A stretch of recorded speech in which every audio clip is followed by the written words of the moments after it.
Great. So we're just going to start with a few quick announcements and then go into our sit and Dharma talk.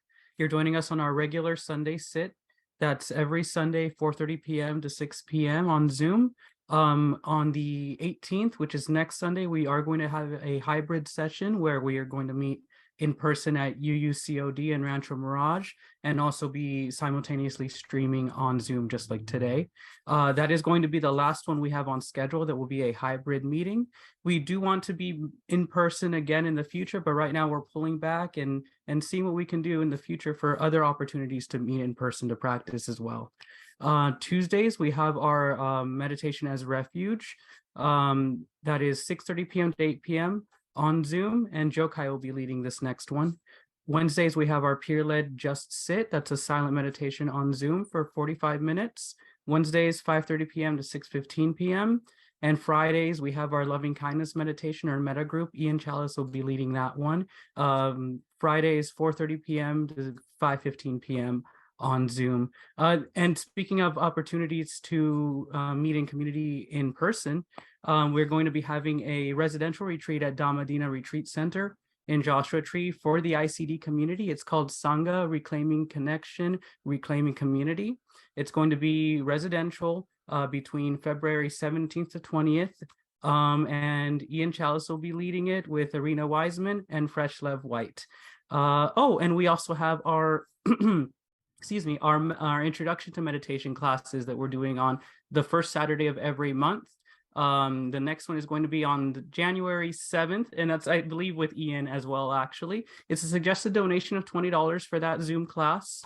And it's really about getting back to the basics of sitting, posture, breathing, which is a great refresher for long-time practitioners and new practitioners as well. With that, I will leave you to today's teacher. We have a substitute. Jokai was snowed in, unfortunately, but Ian Chalice is going to be taking over for today. Thank you so much, Adrian, and thank you very much, and welcome to everyone who's here today. I see a couple of new names. That's lovely. Welcome. Glad you're here with us. And yeah, Jokai, I mean, anyone who's down here in the desert realizes, yeah, there's weather going on. I wasn't surprised about 8 a.m. Jokai was like, I don't think I'm going to be able to do it because they rely on Starlink satellite for their connection. And I guess when it snows and snow collects, it doesn't work so well. So hopefully Jokai will be with us on Tuesday, but I'm glad I could be here tonight, and I'm glad you're here tonight. And so very much welcome. So our regular Sunday program is to sit for a while, usually about 25 or 30 minutes. And then I'll offer a Dharma reflection. It's for me today, it's going to be one of my favorite topics of the Dharma, or places in the Dharma, which is equanimity, or the sort of felt sense of stillness that we can access in this beautiful practice together. And part of how we do that, I feel very strongly, is in the action of coming together in the way that we are right now, whether in person or on Zoom, but coming together with that intention of reconnecting with what is at the center, with what is in our hearts, and the shared power of doing that in a group of people who are also interested in reconnecting. And very often, like, I find that our meditation periods as a sangha carry over into my meditation periods when I'm on my own, just me. I kind of can remember that sense of what it's like to sit with others or practice with others. So it may be true for you as well. And so I'd just like to invite us into that silent practice. And I'll offer some invitations to practice as we begin, maybe 3 or 4 minutes worth, and then we'll move into a silent period. And of course, I invite you to practice in whatever way you find supportive and helpful on your path right now. And if you are newer, or you'd like a little, a little direction or revving up, I'll just lead us into this and then we'll move into silence. So, just as always, first connecting to the body in whatever posture you've chosen, and that posture can look different depending on the circumstances of the day and your body. Perhaps it's a seated posture, or perhaps it's lying down or reclining. And just feeling into what feels good for your body, good in the sense of caring for your body, and also good in the sense of some alertness, some presence.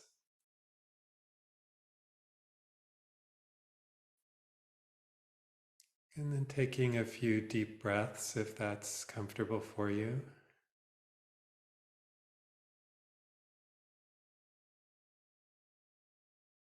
Really filling the chest cavity, lungs, perhaps noticing the belly really moving as you breathe in deeply. Sometimes we do, sometimes we don't. And on the next few exhales, just inviting a sense of ease and relaxation. Perhaps there are places of tension that it's easy to let go of. Perhaps a softening at the jaw or the belly or the forehead. Or for me, it's always the shoulders, letting the shoulders rest.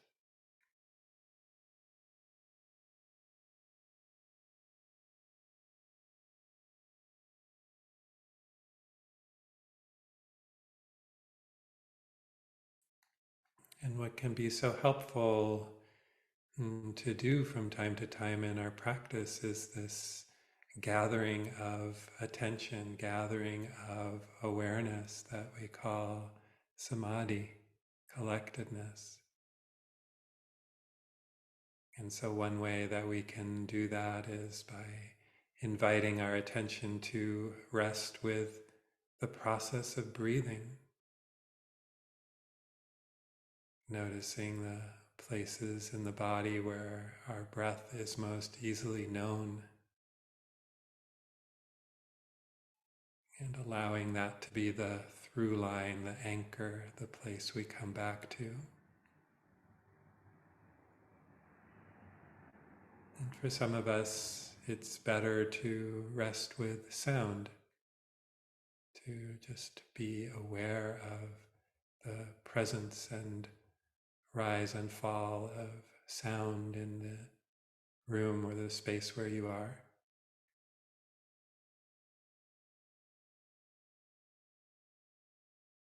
So, sound or breath.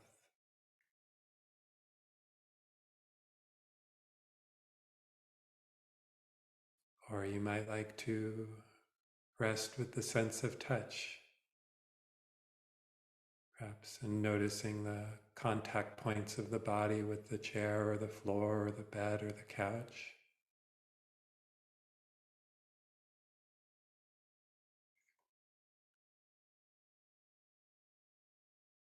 Maybe the hands touching each other, or the thighs, or some other place. And then whatever you choose as an anchor, maybe it's quite familiar to you, you always go to one or the other. Just allowing that to be sort of a through line, a place of gathering, and collecting attention and presence. Doesn't have to be a white knuckle kind of effort. It can be a very light and gentle effort. Just as though butterflies landed on your hand, that sort of gentle holding, not grasping, just staying present and aware of.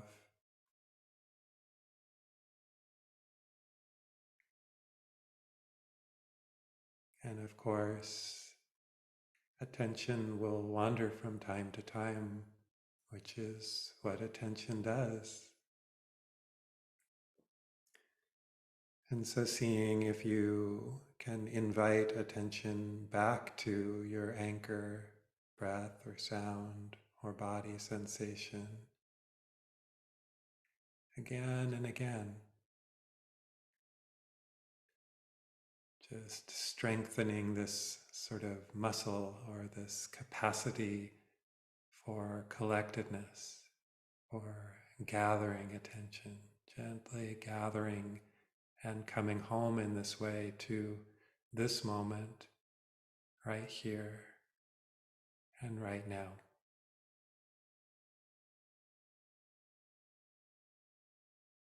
So I'll ring the bell to signal the start of our silent period.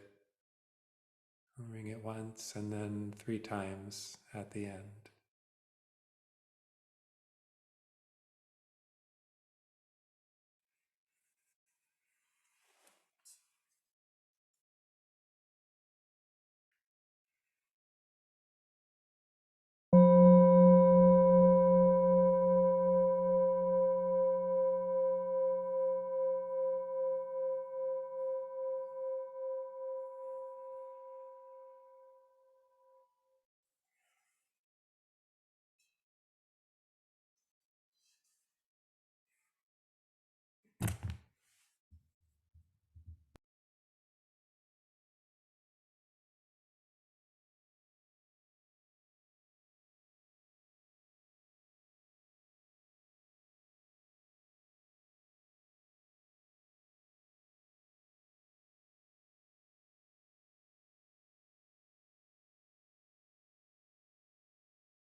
And just noticing that any moment is a good moment to return attention to your gathering place, your anchor, your through line. We come back again and again and again.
And in the last couple of minutes of our practice period, maybe just inquiring after stillness, even if it's been a busy mind, noticing, is there a place in the body that feels relatively still and like a center?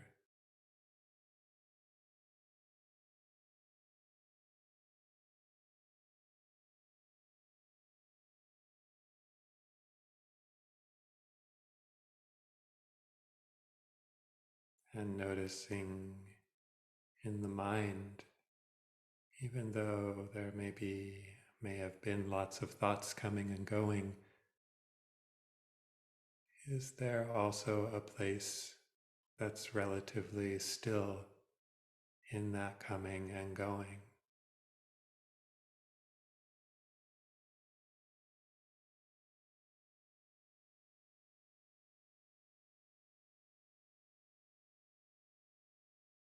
Maybe that quality of awareness is still.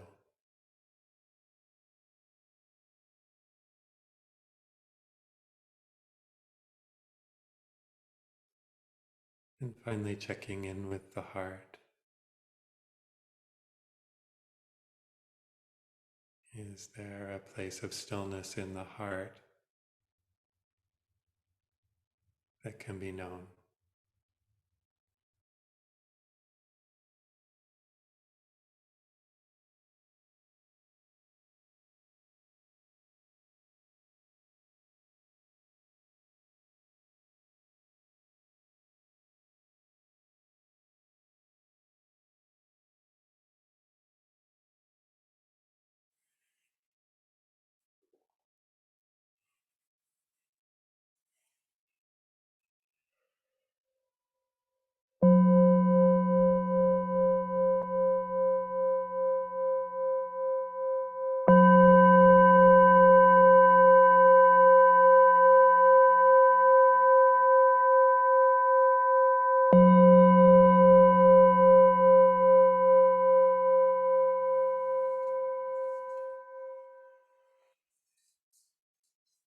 Mm, thank you for your practice and inquiry. So let's take about 3 minutes for a break, get some water, movement, whatever you might need, and I'll ring the bell to um, invite us back. Okay, just 3 minutes. Hi, and welcome back. And for those of you who joined during our practice period, and you might have been expecting Jokai. Jokai is up on the mountain, Yokoji, and having a lot of snow. And when the snow falls heavy, it does weird things with their Starlink satellite connection. So hopefully, Jokai will be with us on Tuesday as planned. So, anyway, so I'm here today, and which is a pleasure, and I get to talk about one of my favorite Dharma topics, which is this quality of stillness or equanimity that we touched into maybe just a little bit at the end of practice. And I think for me, it's one of the Dharma doors. I mean, we all have our different entries into the Dharma, and this beautiful quality of stillness, which is actually a heart quality as well, as we'll see, is sort of maybe my most open door, or the one I like to walk through the most. And I mentioned before we engaged in our practice that we can kind of access and remember stillness from these times of practice together, that even on Zoom, there's something very strong about practicing together. And, I was reflecting in the practice that, that there is this capacity of stillness within me and within each one of us. And that in some way, by just slowing down, stopping, sitting, being. We're all touching into that. And I believe that's a universal quality, universal capacity, and part of what we do on this path of practice is exercise it, strengthen it, know it, allow it. Creating sacred space, whether it's in a building or online or when we're out in nature, we create it through that answering the call of stillness and that movement toward wholeness and healing on whatever timetable it might be. That's different for each of us. So I read an interview with the Dalai Lama, and he spoke about how some traditions of Tibetan Buddhism don't refer to awakening or enlightenment, and instead they refer to reawakening or re-enlightenment. That sense of coming home, reclaiming, re-knowing something. So in this case, kind of coming back to a place of peace within ourselves, a still place. So from the Sutta Nipata, I love this verse. The Sutta Nipata is a collection of early teachings of the Buddha that are in verse form. Know from the rivers in clefts and in crevices, those in small channels flow noisily. The great flow silent. Whatever is not full makes noise. Whatever is full is quiet. So, many of us are drawn to meditation or this Dharma door, of a quest for calm and peace, a need, a yearning of the heart, a wish to be reconnected to something very dear within us. The sense that there is something more here, I feel it, something that I want to know, that I want to remember, that I want to keep alive in me. And our attention tends to be drawn to the opposites, the drama, night and day, death and birth, coming and going. And yet these things are all processes with moments of in between, just as our cycles of living being. There are processes and there are moments of pause. You toss the ball up in the air, and for just a moment, there's that space between rising and falling. And even when we're breathing, there's that tiny and sacred space that sometimes we're invited to really notice between the inhale and the exhale. So it's a taste of equanimity or stillness, neither from nor towards, as T.S. Eliot put it. So it's kind of a reminding of our innate capacity to experience that pause that can hold everything. And there's a lot to hold. Right now in any space or community that we're in, some of us are experiencing really challenging situations, maybe relationship or physical health or financial or work, or experiencing marginalization, discrimination, racism, and just the stress of being alive in this moment of history. And then for some of us right now, a lot of things may be going relatively well. And if we aren't experiencing challenges in this particular moment, because we're human, we know it's only a matter of time before we will again. And chances are that most of us are experiencing some of each, some challenges in our life that we're dealing with, and some ease, and in various ratios, because that's also how it is to be alive. And it's sometimes a bizarre aspect of being human, that 1 minute I'm reading in the news and I'm in despair for the world, and 10 minutes later, I'm looking out the window like I did this morning at the incredible rainbow over the valley, or these moments of despair and then delight. It's very much a both and. Equanimity is that and. It's the and, reminding us that there is a quiet, there is a stillness in the midst of all of the 10 million things, even when it seems crazy or even when it's beautiful. So I love to talk about this and remind myself of it. It's a quality that I think we intuitively understand because we've all experienced it, and we forget. I forget it a lot. So that this is part of my practice, is to remind myself and anyone who wants to listen that, oh yeah, we have this capacity, this birthright, that this is part of life too. It may be subtle, but it's here. We experience it in different ways. Maybe you experience some of it in our meditation practice tonight. Maybe even if it's just a moment, maybe it showed up.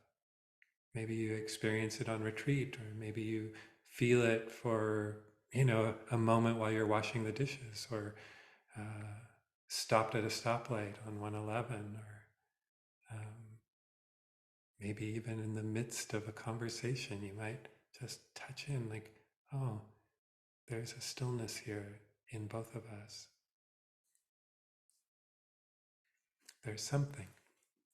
So stillness in the Dharma world often gets called by the name equanimity. And so I'm probably use that interchangeably. And equanimity appears in many places in the Buddhist teachings. It makes many, many of the lists, the famous lists of early Buddhism. And the lists are there because it was an oral tradition and it helped people remember. But if you're trying to recall what's on that list, chances are it could be equanimity. It's the seventh and final factor of enlightenment. It's one of the paramis or paramitas, the beautiful qualities of heart and mind. It's the fourth jhana, very deep experience of presence in meditation, part of samadhi, part of deep samadhi. And it's also the fourth Brahma Vihara. So the Brahma Viharas being these interrelated aspects of a mature and full heart.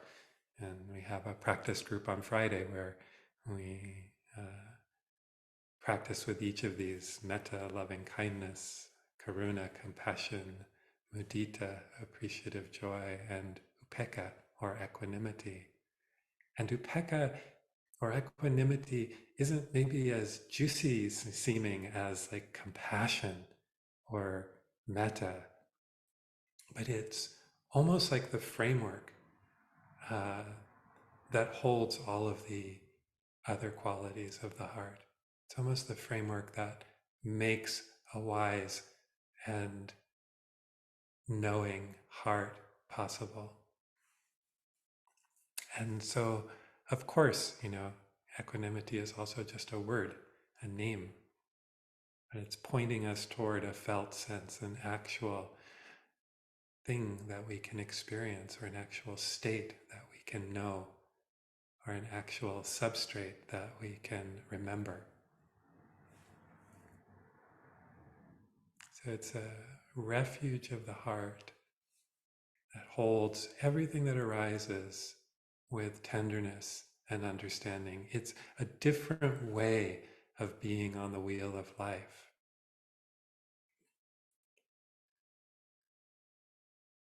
Sometimes it's likened to a riverbed that holds the stream of love, holds it with more love, a grounded love, a kind of love that's wise and steady. Sometimes it's described as a mature love. One teacher calls it a grandmotherly love. I like that. And maybe we were fortunate as children to have experienced the love of a wise elder, maybe a loving grandparent, maybe a teacher or a caregiver, someone, a wise and patient elder who has seen it all before, really knows from their own direct experience of life the ups and the downs and the neutral moments too, and knows that what we're experiencing is very, very real, and yet also knows how to hold that experience and us with wisdom, and loves all the more because of their experience. And we have access to this place, this energy. We can also be that loving, wise elder or caregiver for ourselves and for others. We can touch into the energy of equanimity, and through practice, we can strengthen it. Which is part of what we do on Fridays, strengthen these qualities so that they become present when we really need them. And we experience moments of stillness and non-reactivity every day, but we don't always notice them. Sometimes the absence of movement, of drama, of the big, is subtle. And that stillness is usually subtle. And so when our minds are occupied in wanting or not wanting, restless, it's like choppy water. It's really hard to see deeply into the nature of our lives and reality. And when the water is still, it's easier to see clearly and deeply and with wisdom.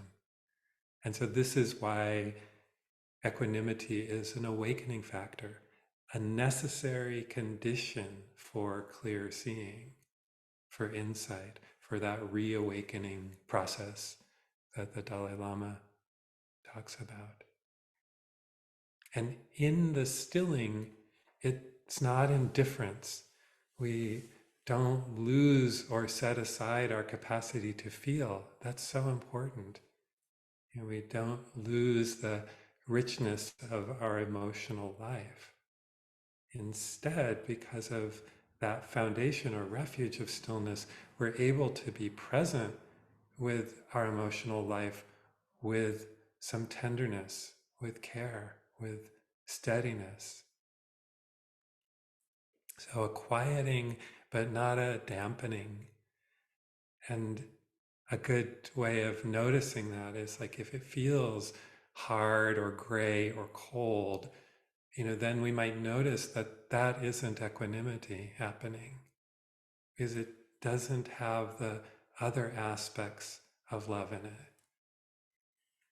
So it's a fullness of love, not a turning away from what's here. Preferences, wishes, still present, we just hold them a little less tightly. And we become interested in how it really is, even when it isn't how we wish. And we know that that's going to change too. And that other aspect of wisdom, that this experience is common to all beings, to all human beings who have ever lived. And remembering that commonality of experience can help us hold others with respect and tenderness and wisdom. And that can be very challenging sometimes, when we feel that they're behaving in ways that are harming themselves, particularly. So sometimes on Friday, when we engage in formal equanimity practice, we offer phrases like, I wish you happiness, and may your actions support that. I cannot make your choices for you. May you feel my care. May your choices support your happiness. It's a different kind of love, not sticky. So sometimes I've had that feeling of, if only I knew the way to love you enough in the way that you really need whatever it is, you wouldn't have to go through this. You wouldn't have to go through what you're going through. And I told this story before. It's a very vivid example of this for me. I was in a really challenging situation with a very close and dear loved one who was incredibly sick, as it turned out, very near the end of their life. And because of their deeply held preferences around Western medical care, there was no diagnosis, no usual treatment in any form. And the circumstances seemed to change almost daily or weekly at least, from things being kind of okay and the person being hopeful and me sort of being hopeful as well, and then things taking a turn for the worse and being obviously really difficult and painful and unspoken. And there was a hard boundary to what I could know and ask about the situation, what this person was willing to share and to have me know, even though we were quite close. And as much as I loved, I had no control over the choices that they were making. And so, yeah, very difficult place to be, especially as my emotions would latch on to whatever was happening that day or week. Oh, things are great. Maybe everything will be okay. Oh, no, it's back. This isn't good. It felt like I was being towed along with no idea where this was leading, what was going to happen. And I wanted so much for the situation to be different. And I couldn't stop loving. So I needed a wiser way of loving. So the pattern and my confusion continued for quite a while, for months, until a period when I was doing a lot of practice. And one morning, David and I were on a hike in the hills near here. And, just being out in nature sometimes, along with the practice and then being out in nature is kind of a stilling, an equanimity that can be developed um, in those actions. And as we were walking, my mind was wandering from time to time, and that nagging worry of, like, what's going to happen to this person? What's going to happen to us, to our relationship, started its chorus. But this time, because of the relative stillness from the practice and the being out in nature on the hike, I was really able to access that still point, the place that exists outside of running toward or running away from, changing or rejecting, that center of the wheel. And so I remember, very vividly, suddenly just seeing the situation like from the perspective of the mountaintop or the sky or a bird, and just the knowledge coming very clearly to me that what I was watching with this loved one was like a spinning top, wobbling, and the closer it gets to actually falling down, the wider and more dramatic the movements are. And I just knew that's what's happening. I knew the truth of that. And even though it wasn't what I wanted at all for this situation, I was finally able to be with this with some equanimity, with tenderness toward the person and tenderness toward myself, with love and with wisdom, that wisdom aspect of love that we call equanimity. I cannot live your life for you. That's one of the equanimity phrases. When I let that go, when I let go that feeling like, oh, I wish I could live your life for you, and I let go of my need for it to be other than it was, and I could be with this person so much more fully. I could simply love them the way that they needed at this time, with nothing added. So non-reactivity doesn't mean non-responsiveness, but rather through practice and remembering the stillness, the equanimity that we're reclaiming, reknowing for ourselves, we are less pulled out on the wheel of reactivity. We're closer to the center. So our actions become less about reacting, reifying a sense of self around what's happening, and more about how can I respond from this wise, knowing place of stillness. What is that appropriate response? So it's not doing nothing or turning away. It's actually fortifying our actions with loving wisdom. Stillness is the basis of enlightened action. So when a Buddha or a Bodhisattva or an enlightened being or an incredible, inspiring leader for justice like Dr. King or Nelson Mandela takes action, what is the ground of that action? What supports that action? You know, the great nonviolent protesters, demonstrators, or Kuan Yin and Tara, or our human heroes. When they hear the cries of the world and move to answer them, it feels like it has to be from a love of great compassion that is also supported by great equanimity, that sure stillness of the heart, the whole heart, the wise heart. So, refuge, but not a hideout, a place to act from. So, equanimity doesn't replace compassionate action, it supports it. Very important to remember that. And the Buddha, I think last week I might have been talking about this, after his awakening experience, reflected for a while, what did he want to do? Thought it was going to be a bit difficult to teach, but he gained this great freedom, this attainment, and he knew he could have hung out in bliss, the bliss of Nibbana, for the rest of his life. And he didn't. Instead, he spent more than 40 years teaching, engaged, caring, because of great compassion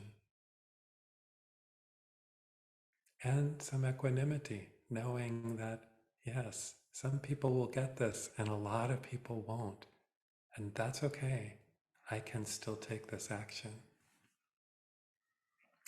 And one of the teachings that I appreciate so much in the Buddhist canon is what he called the 8 worldly winds or conditions, and they're pairs of opposites, the ups and the downs, the joys and sorrows of every life. And he specifically named praise and blame, success and failure, pleasure and pain, and fame and disrepute. So those are the classic ones, and then you could add joy and sorrow, and gain and loss, and health and sickness, any of these pairs of joy and sorrow. And in one of the teachings of the Buddha, he says that these states will arise in the experience of someone who isn't on the path and someone who is on the path and practicing, that no one is exempt.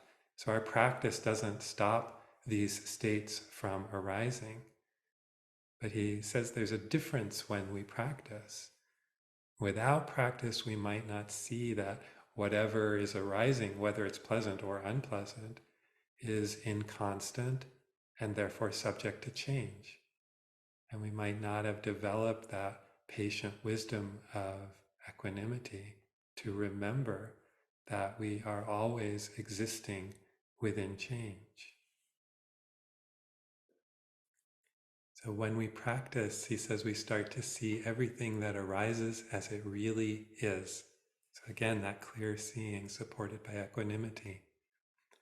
Seeing it as it really is, inconstant, liable to cause suffering because of clinging or aversion, and subject to change. So our capacity for equanimity is our refuge and a launching pad for engaging with these worldly winds. It's the equinox, the still point, the center that holds. So a really good analogy for this is, for me, the spinning wheel. And so I have this little visual aid. And just a heads up, if you have visual sensitivities like to lights and flashing, you may wish to look away for a moment. So this is the wheel of samsara for right now. And it's actually a baby toy. And you stick it on a smooth surface. Never too young to start the wheel of samsara. So always spinning around, light, brightness, lots of happening. And out here on the edge of the wheel, there is a lot going on. There's colors, there's light, it's very dramatic. This is where our attention gets pulled. That's where we spend a lot of time, naturally, of course. And at the same time, all of this is going on. There's also this axle at the center of the wheel, the still point. So you might look at what we're doing in the practice of remembering and developing equanimity is making a subtle but important shift, bringing attention from here to here. Because all the time this is happening too. So I actually think about this a lot, with the image of a wheel, that still axle really kind of works for me. So I'll put this over here and it will calm down. So if you've been closing your eyes, you can open them now. And it's so true. During meditation, I was ruminating about something, thinking, why did that happen? And why did they do that? And why didn't I respond this way? And I realized, I was out there on the edge, spinning around, spinning stories. And so I thought, okay, take your advice, Ian. Can I remember stillness in this moment? Can I make this little shift, this short trip?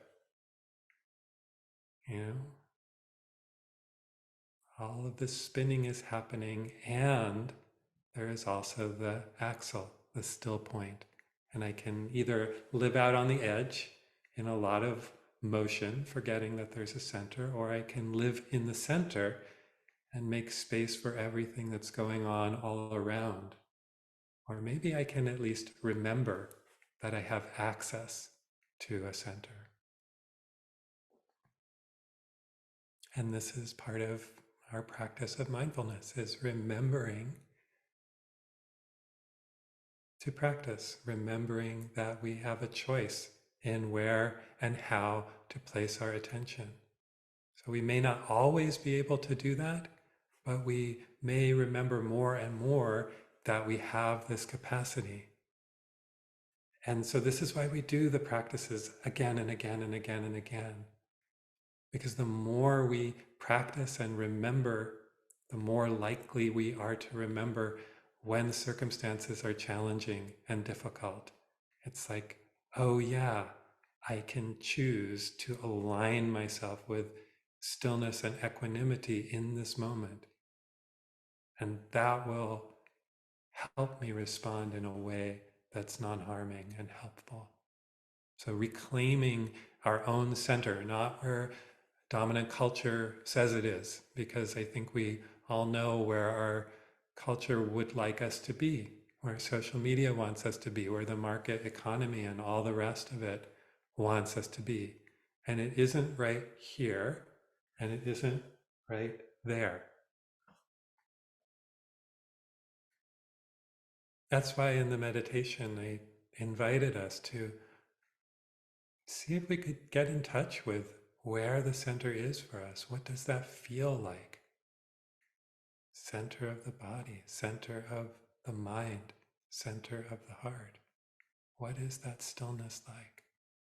Where is it? So, refuge, not a hideout, a source to choose with tenderness and discernment and compassion what's really important in this moment. So, when I don't give away my balance, when I strengthen my capacity of equanimity, there is what we could call enlightened choice, like I felt with this dear one who was sick and dying. choice that leads to less suffering for me, for those I love, and the world that I live in and move through. So the worldly winds always blowing that the Buddha named, the natural rhythms of life. I need to live in harmony with nature, but nature is under no obligation to arrange itself to fit my wishes or my personal delusions or my culture's delusions. So this is why this process of slowing down that we do here, or on the cushion in the morning, or in walking meditation, or lying down meditation, or observing nature and ourselves as beings of nature, is grounding and reconnects us to equanimity and to the endless cycles of being, the coming together, the coming apart, the, the cycles of life, the rise and set of the sun and the moon, the seasons.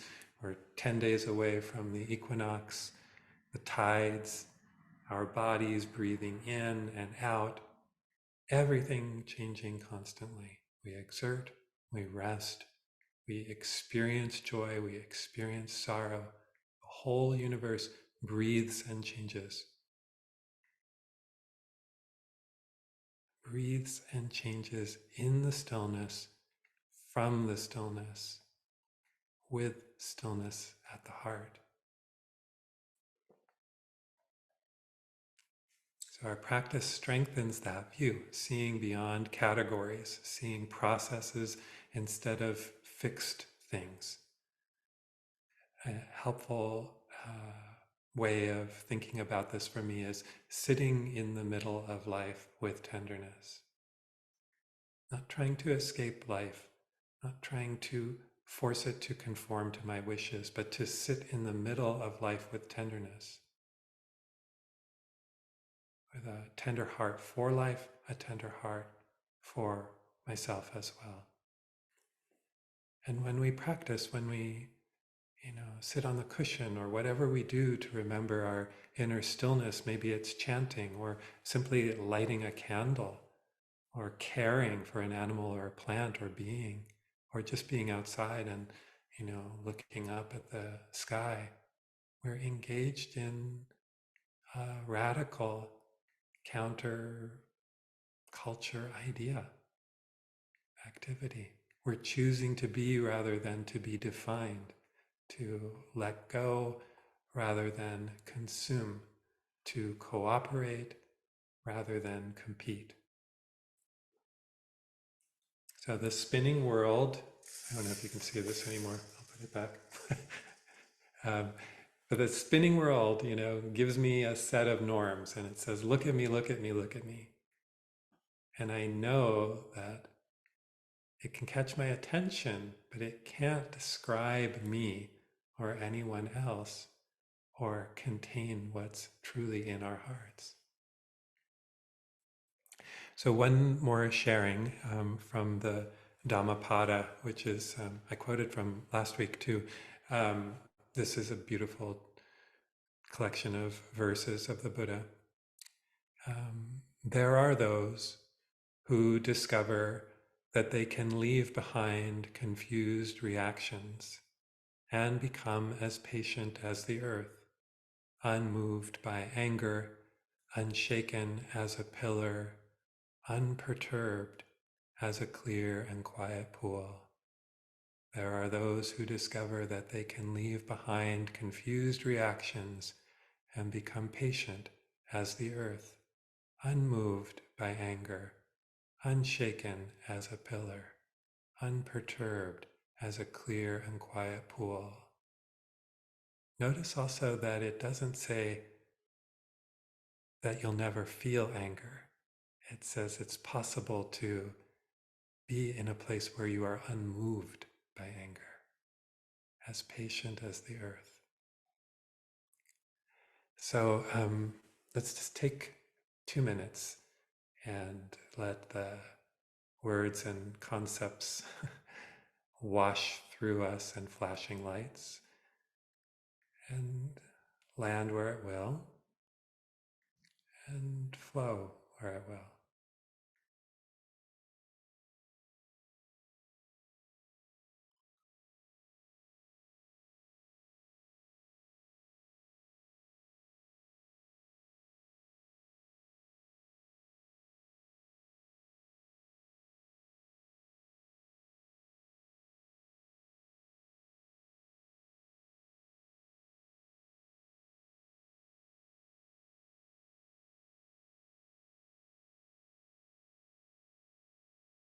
Is there stillness in this moment?